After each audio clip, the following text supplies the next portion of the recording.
Chapter 45. Concluding Remarks.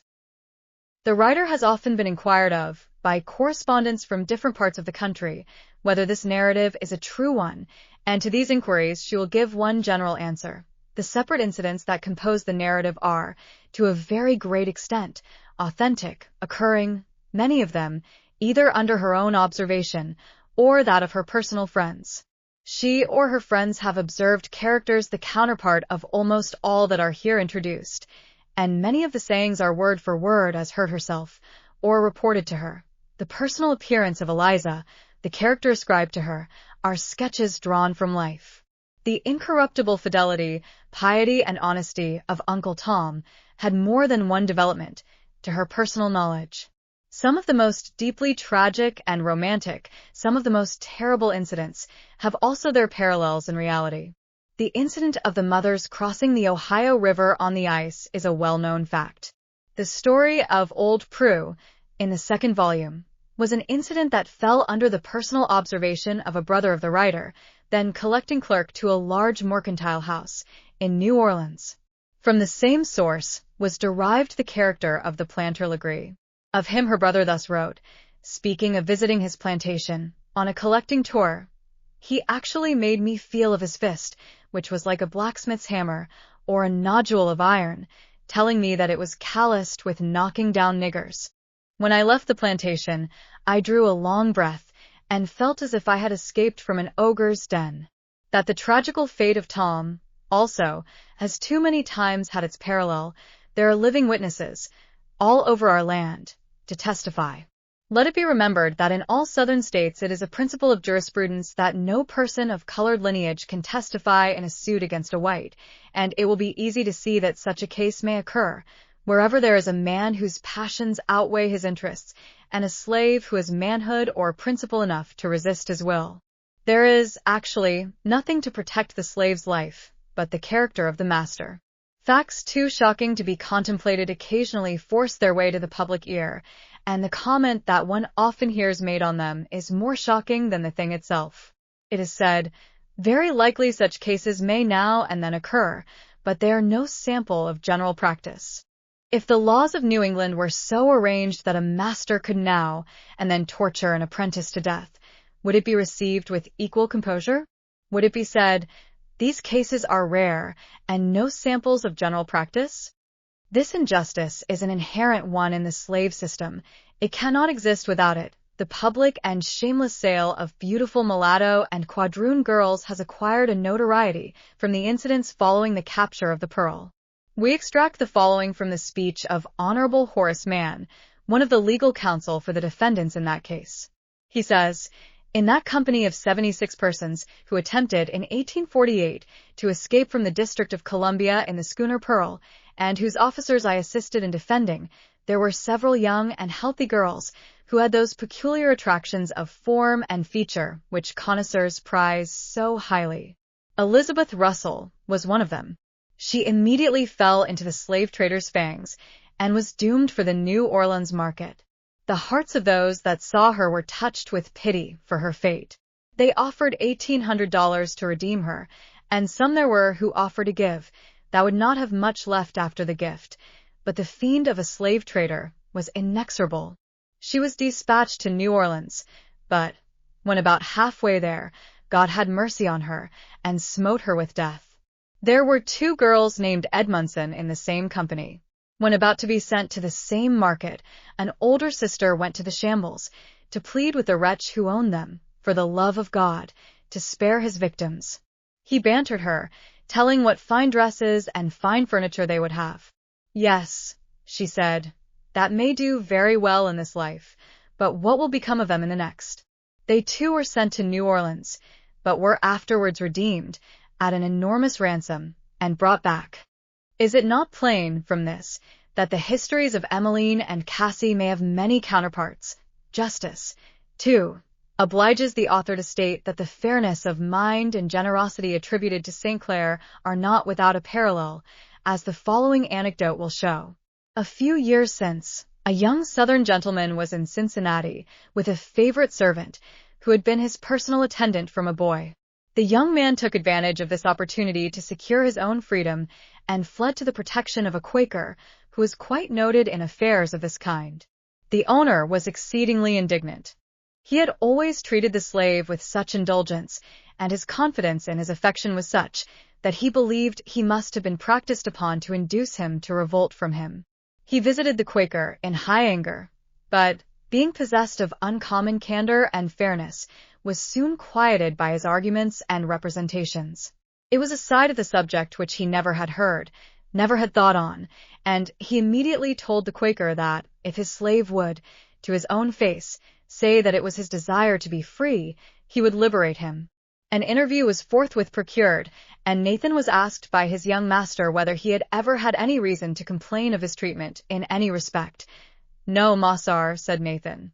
"You've always been good to me." "Well, then, why do you want to leave me?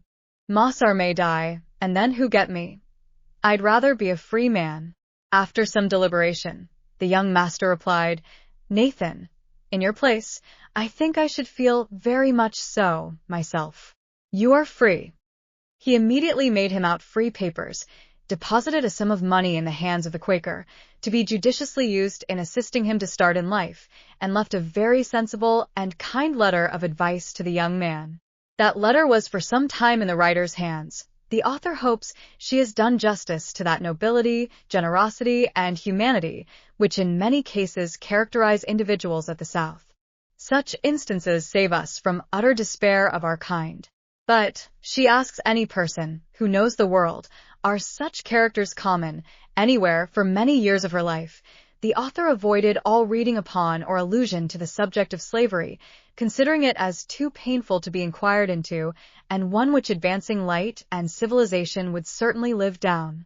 But, since the Legislative Act of 1850, when she heard, with perfect surprise and consternation, Christian and humane people actually recommending the remanding escaped fugitives into slavery as a duty binding on good citizens, when she heard on all hands from kind, compassionate, and estimable people in the free states of the North, deliberations and discussions as to what Christian duty could be on this head, she could only think, these men and Christians cannot know what slavery is. If they did, such a question could never be open for discussion. And from this arose a desire to exhibit it in a living dramatic reality. She has endeavored to show it fairly, in its best and its worst phases. In its best aspect, she has perhaps been successful, but oh, who shall say what yet remains untold in that valley and shadow of death that lies the other side? To you, generous, noble-minded men and women of the South, you, whose virtue and magnanimity and purity of character are the greater for the severer trial it has encountered, to you is her appeal. Have you not, in your own secret souls, in your own private conversing's, felt that there are woes and evils in this accursed system, far beyond what are here shadowed, or can be shadowed? Can it be otherwise? Is man ever a creature to be trusted with wholly irresponsible power? And does not the slave system, by denying the slave all legal right of testimony, make every individual owner an irresponsible despot? Can anybody fail to make the inference what the practical result will be? If there is, as we admit, a public sentiment among you, men of honor, justice, and humanity, is there not also another kind of public sentiment among the ruffian, the brutal and debased? And cannot the ruffian, the brutal, the debased, by slave law, own just as many slaves as the best and purest? Are the honorable, the just, the high-minded and compassionate, the majority anywhere in this world? The slave trade is now, by American law, considered as piracy. But a slave trade, as systematic as ever was carried on the coast of Africa, is an inevitable attendant and result of American slavery. And its heartbreak and its horrors, can they be told? The writer has given only a faint shadow, a dim picture, of the anguish and despair that are, at this very moment, riving thousands of hearts, shattering thousands of families, and driving a helpless and sensitive race to frenzy and despair. There are those living who know the mothers whom this accursed traffic has driven to the murder of their children, and themselves seeking in death a shelter from woes more dreaded than death. Nothing of tragedy can be written, can be spoken, can be conceived, that equals the frightful reality of scenes daily and hourly acting on our shores, beneath the shadow of American law and the shadow of the cross of Christ. And now, men and women of America, is this a thing to be trifled with, apologized for, and passed over in silence? Farmers of Massachusetts, of New Hampshire, of Vermont, of Connecticut, who read this book by the blaze of your winter evening fire, strong-hearted, generous sailors and shipowners of Maine, is this a thing for you to countenance and encourage? Brave and generous men of New York, farmers of rich and joyous Ohio, and ye of the wide prairie states, answer, is this a thing for you to protect and countenance? And you, mothers of America, you who have learned, by the cradles of your own children, to love and feel for all mankind, by the sacred love you bear your child, by your joy in his beautiful, spotless infancy, by the motherly pity and tenderness with which you guide his growing years, by the anxieties of his education, by the prayers you breathe for his soul's eternal good, I beseech you, pity the mother who has all your affections and not one legal right to protect, guide, or educate. The child of her bosom, by the sick hour of your child, by those dying eyes, which you can never forget, by those last cries that wrung your heart when you could neither help nor save, by the desolation of that empty cradle, that silent nursery, I beseech you, pity those mothers that are constantly made childless by the American slave trade.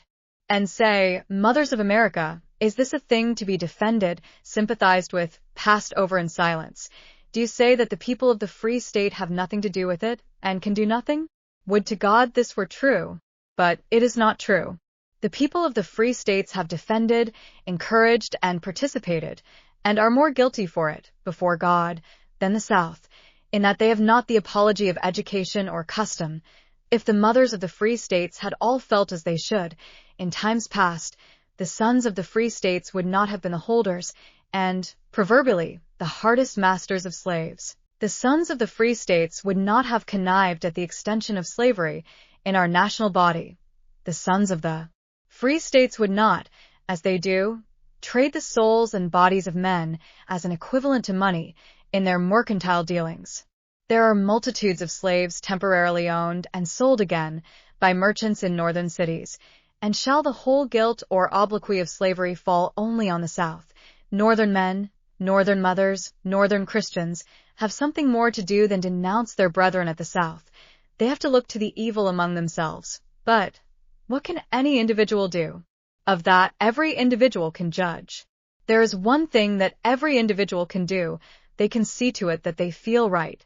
An atmosphere of sympathetic influence encircles every human being, and the man or woman who feels strongly, healthily, and justly on the great interests of humanity is a constant benefactor to the human race. See, then, to your sympathies in this matter. Are they in harmony with the sympathies of Christ? Or are they swayed and perverted by the sophistries of worldly policy? Christian men and women of the North. Still further, you have another power. You can pray. Do you believe in prayer? Or has it become an indistinct apostolic tradition?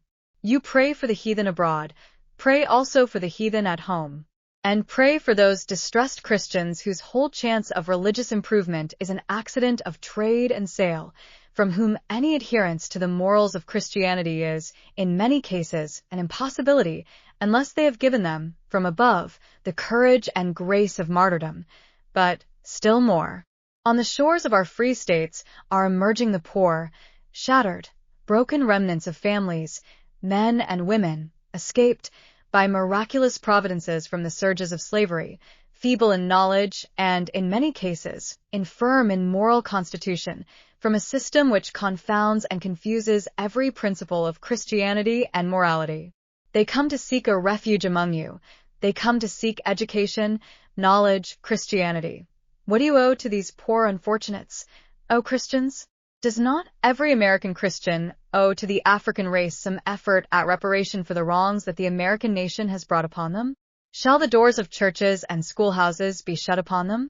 Shall states arise and shake them out? Shall the Church of Christ hear in silence the taunt that is thrown at them, and shrink away from the helpless hand that they stretch out, and, by her silence, encourage the cruelty that would chase them from our borders? If it must be so, it will be a mournful spectacle. If it must be so, the country will have reason to tremble when it remembers that the fate of nations is in the hands of one who is very pitiful and of tender compassion. You say, we don't want them here. Let them go to Africa? That the providence of God has provided a refuge in Africa is, indeed, a great and noticeable fact, but that is no reason why the Church of Christ should throw off that responsibility to this outcast race which her profession demands of her. To fill up Liberia with an ignorant, inexperienced, half-barbarized race, just escaped from the chains of slavery, would be only to prolong, for ages, the period of struggle and conflict which attends the inception of new enterprises. Let the Church of the North receive these poor sufferers in the spirit of Christ, receive them to the educating advantages of Christian Republican society and schools until they have attained to somewhat of a moral and intellectual maturity, and then assist them in their passage to those shores, where they may put in practice the lessons they have learned in America. There is a body of men at the North, comparatively small, who have been doing this, and as the result, this country has already seen examples of men, formerly slaves, who have rapidly acquired property, reputation, and education. Talent has been developed, which, considering the circumstances, is certainly remarkable, and, for moral traits of honesty, kindness, tenderness of feeling, for heroic efforts and self-denials, endured for the ransom of brethren and friends yet in slavery, they have been remarkable to a degree that, considering the influence under which they were born, is surprising. The writer has lived, for many years, on the frontier line of slave states, and has had great opportunities of observation among those who formerly were slaves. They have been in her family as servants, and, in default of any other school to receive them, she has, in many cases, had them instructed in a family school, with her own children. She has also the testimony of missionaries among the fugitives in Canada in coincidence with her own experience, and her deductions with regard to the capabilities of the race are encouraging in the highest degree. The first desire of the emancipated slave, generally, is for education. There is nothing that they are not willing to give or do to have their children instructed, and, so far as the writer has observed herself, or taken the testimony of teachers among them, they are remarkably intelligent and quick to learn. The results of schools, founded for them by benevolent individuals in Cincinnati, fully establish this. The author gives the following statement of facts on the authority of Professor C. E. Stowe, then of Lane Seminary, Ohio, with regard to emancipated slaves, now resident in Cincinnati, given to show the capability of the race, even without any very particular assistance or encouragement. The initial letters alone are given. They are all residents of Cincinnati. B. Furniture maker. 20 years in the city. Worth $10,000.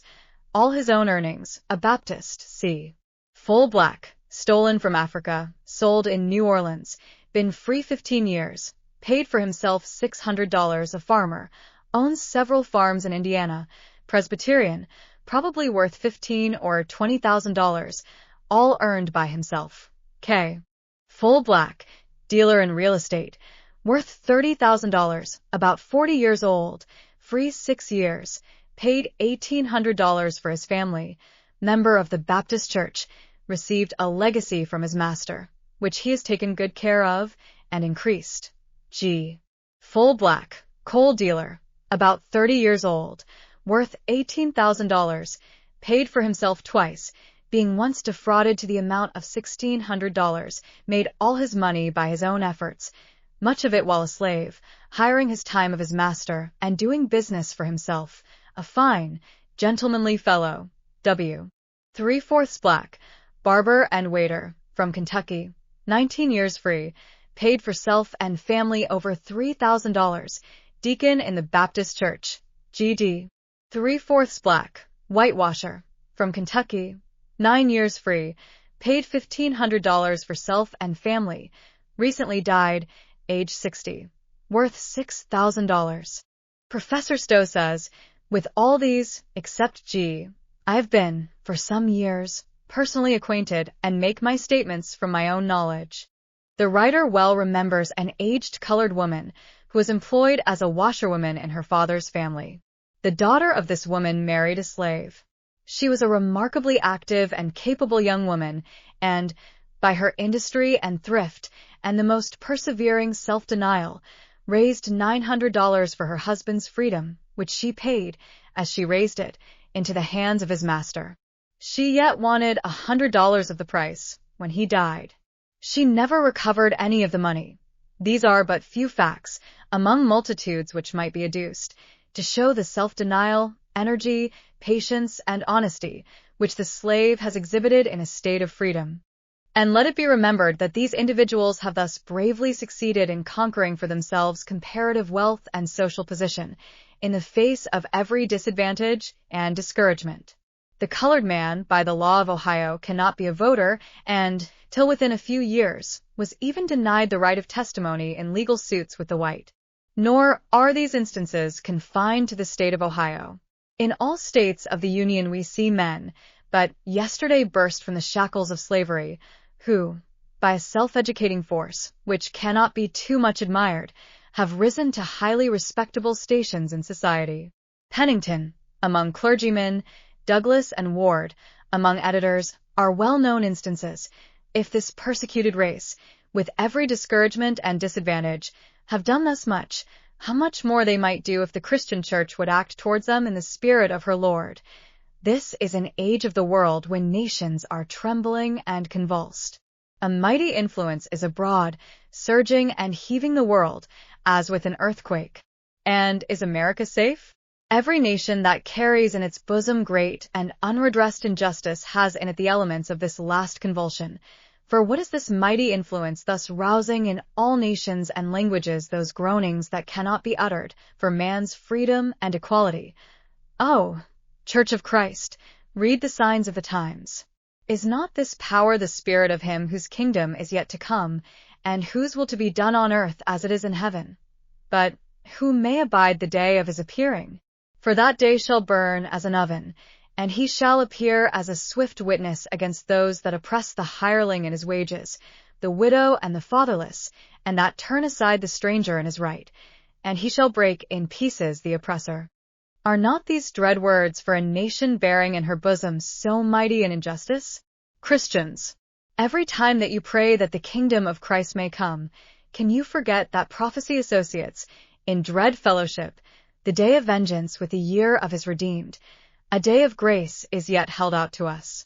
Both North and South have been guilty before God, and the Christian Church has a heavy account to answer. Not by combining together, to protect injustice and cruelty and making a common capital of sin, is this union to be saved, but by repentance, justice, and mercy. For, not surer is the eternal law by which the millstone sinks in the ocean, than that stronger law, by which injustice and cruelty shall bring on nations the wrath of Almighty God.